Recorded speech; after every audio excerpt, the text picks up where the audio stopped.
I mean, you look at these numbers, Sheriff, these are unprecedented. The Democrats like to use that word a lot, but they use it in a reckless fashion. This truly is unprecedented. And you listen to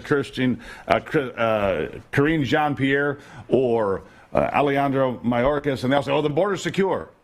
It's absolute nonsense. Secure. Based on what?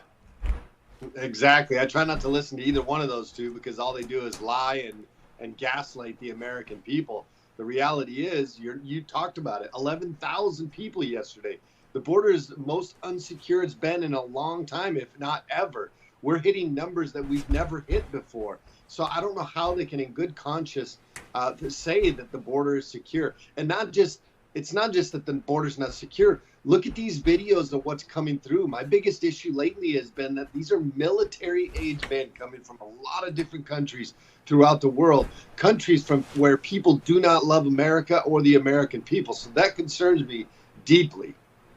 Well, you see a spike in disease as well. We're not vetting anybody, not for military-aged men, not for potential illness that they bring to our communities because they're being spread all over the country. Because from El Paso, where the Democrat mayor now has declared an emergency, to New York City, where Kathy Hochul is calling in the National Guard because they have too many illegals there, 100,000.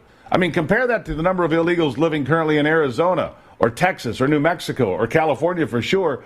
They don't have any idea, and they keep saying, oh, it's fine.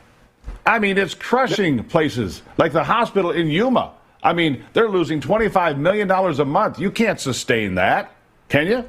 Well, no, you can't sustain it. And I bet you that number's gone up even more. And what we're seeing are numbers that are equal to the state of Arizona, basically, over the last 2.5 years since this administration took over. Imagine that, 6-7 million people that we know of. How many do we not know about that came into this country?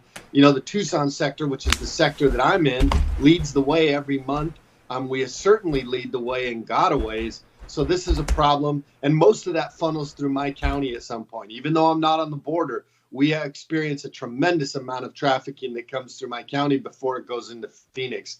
And, you know, I go all over Arizona and I realize that Arizonans are tired of it. Americans are tired of it. New Yorkers, all across this country. And we've got to do something about it, which is why I recognize we need a proven conservative fighter. And that's why I'm jumping in the U.S. Senate race here in Arizona. Right. Well, here's the thing. The population of Arizona is about 7.4, 7.5 million. That's what the Census Bureau counted. You look at where we are with the number of illegals that have come into this country just since Joe Biden took office 32 months ago.